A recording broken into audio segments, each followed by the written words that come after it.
आज अपार हर्ष के साथ कहना पड़ता है कि आप सबों के सामने हम एक शिक्षक के रूप में अपने आप को पाकर काफ़ी गौरवान्वित महसूस करते हैं। आप हम सब इस 5 सितंबर के अवसर पर जो एकत्रित हुए हैं, हम सब सर्वविदित हैं कि यह हमारे देश के दूसरे राष्ट्रपति के रूप में डॉक्टर सर्वपल्ली राधाकृष्णन के जन्म दिवस के अवसर पर मनाया जाता है। लेकिन कभी आपने सोचा है आज के परिवेश में कि एक शिक्षक की वास्तव में क्या गरिमा होती है, वो हम डॉक्टर सर्वपल्ली राधाकृष्णन के जीवनी से समझ सकते हैं कि डॉक्टर सर्वपल्ली राधाकृष्णन एक साधारण परिवार में जन्म लिए थे। आप सब जानते हैं 5 सितंबर 1888 को हमारा देश उस समय अंग्रेजों का गुलाम था। हम सब अंग्रेजी हुकूमत के अंदर थे। अंग्रेज जो चाहते थे वही होता था। अंग्रेजी हुकूमत के अंदर कभी भी डॉक्टर सर्वपल्ली राधाकृष्णन को शिक्षण कार्य के तरफ या शिक्षा के प्रति रुझान नहीं होने देना चाहते। अर्थात उनके पिताजी भी उन्हें मंदिर का पुजारी बनाना चाहते थे। लेकिन आप सोच सकते हैं कि एक छात्र का हठ योग, यदि छात्र ठान ले तो ठानने की प्रवृत्ति भी हम डॉक्टर सर्वपल्ली राधाकृष्णन के जीवनी से ले सकते हैं। इन्होंने इस प्रकार से ठाना, एक अच्छे दार्शनिक, एक अच्छे वक्ता, एक अच्छे शिक्षक के रूप में हम बच्चों के रूप में आज भी याद किए जाते हैं।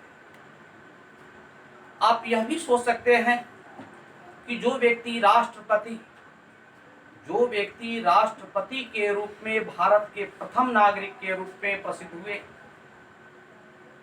लेकिन जब जन्म दिवस मनाने की बात आई तो सर्वपल्ली राधाकृष्णन ने राष्ट्रपति के रूप में अपने आप को उपस्थित नहीं किया। उन्होंने अपने आप को एक शिक्षक के रूप में प्रदर्शित किया। अब आप कल्पना कर सकते हैं कि एक शिक्षक की क्या गरिमा हो। आज के परिवेश में एक नेता बन जाए, एक मुखिया बन जाए तो वो शिक्षक को दबाने का कोशिश करते हैं। उसे नहीं मालूम कि शिक्षा क्या होती है।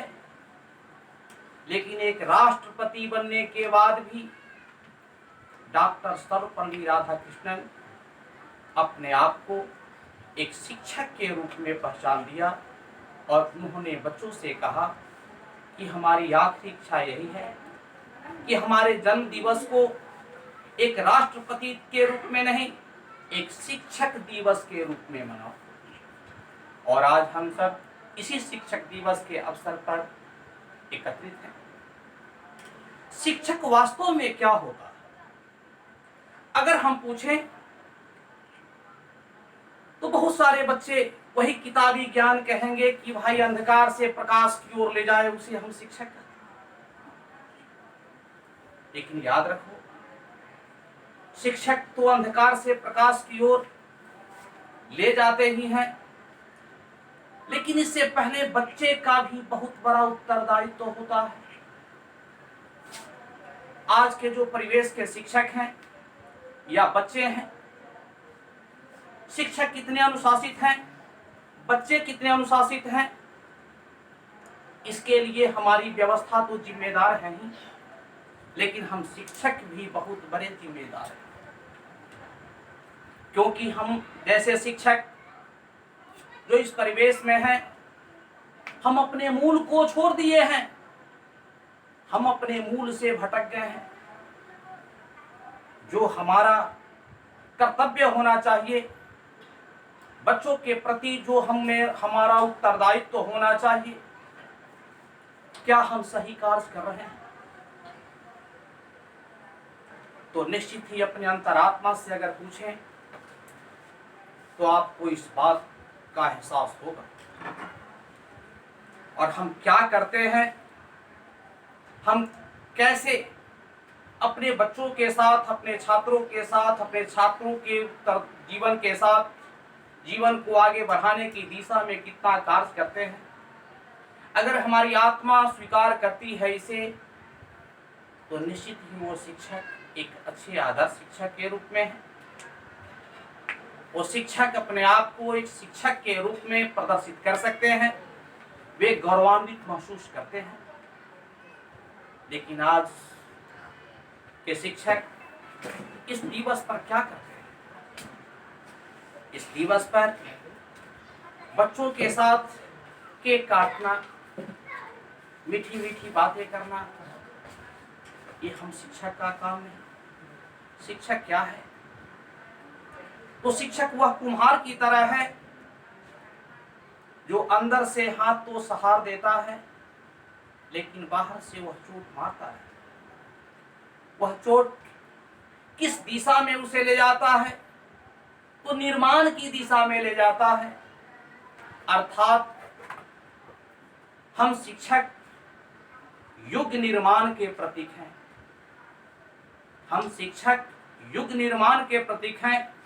अगर इस युग का निर्माण करना हो तो निश्चित ही तौर पर इसमें सबसे पहली भूमिका, सबसे बड़ी भूमिका हम शिक्षकों की। लेकिन आज के शिक्षक क्लासरूम में जाते हैं तो बच्चों के साथ किरे की हाल है, किरे किने के लहले है, यानी इस प्रकार की जो बातें करते हैं, वो शिक्षक क्या करते हैं? बच्चों के अनुसार, जो बच्चों को अच्छा लगता है उसी तरह का व्यवहार करते हैं और बच्चों को अपने बस में करने का प्रयास करते हैं। अर्थात वो अपनी रोजी रोटी सेकने का कार्य करते हैं। एक टीचर जब क्लास में प्रवेश करे तो उसकी फिटनेस ऐसी होनी चाहिए। सबसे बड़ी चीज होती है टीचर का फिटनेस, कि क्लासरूम में वह अपने आप को किस प्रकार रिप्रेजेंट करता है। तो first representation after that education, तो अपने आप को किस प्रकार से वह रिप्रेजेंट करता है, इससे ही टीचर को बच्चे समझ जाते हैं। लेकिन आज के टीचर अपने आप को रिप्रेजेंट कैसे करते हैं? तो टीचर पहले समझ जाते हैं कि बच्चे कैसे हैं। तो टीचर जान रहा है कि बच्चे कैसे हैं, तो वो टीचर अपने आप को कैसे ढाल लेता है, तो बच्चे के अनुसार। लेकिन मैं आपको कहता हूं, एक शिक्षक होने के नाते जहां तक हमारी अपनी विचार है, हम शिक्षक, हम जानते हैं कि कैसे, कौन सी दिशा में, किस प्रकार बच्चे चलेंगे तो आगे बढ़ेंगे, वो अच्छा करेंगे। बच्चे कुछ नहीं जानते हैं। बच्चा तो कोरा कागज है। उसे सही दिशा देना, उसके प्रति उसका सही निर्माण करना, उसके भविष्य के बारे में सोचना, ये हम शिक्षकों की दायित्व है।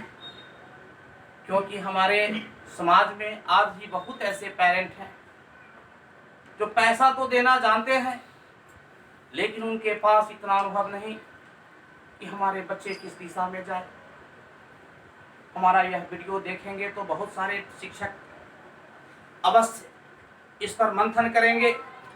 निश्चित ही उस शिक्षक से पेरेंट पूछते होंगे कि सर इसके बाद हमारा बच्चा क्या करेगा। आप सोच सकते हैं कि जन्म वो दिया, लेकिन मालिक आपको बना रहा है, अधिकार आपको दे रहा है कि उसका बच्चा किस दिशा में जाएगा।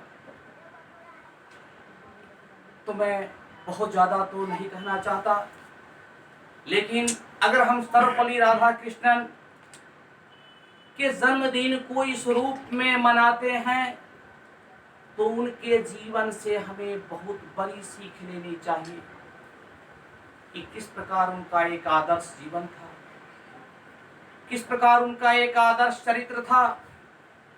किस प्रकार समाज में उन्होंने अपने आप को प्रदर्शित किया था।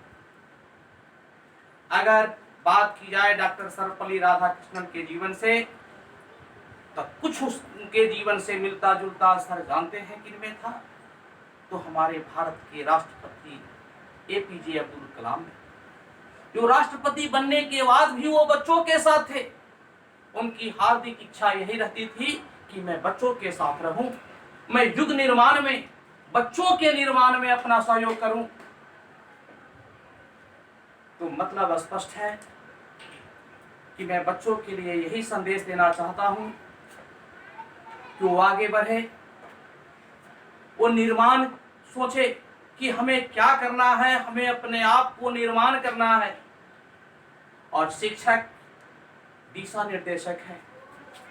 प्रत्येक शिक्षक बच्चों के नव निर्माण में आगे बढ़ चढ़कर हिस्सा ले और स्वस्थ समाज, स्वस्थ राष्ट्र का निर्माण करे। इन्हीं बातों के साथ मैं अपने तथ्यों को विराम देता हूं।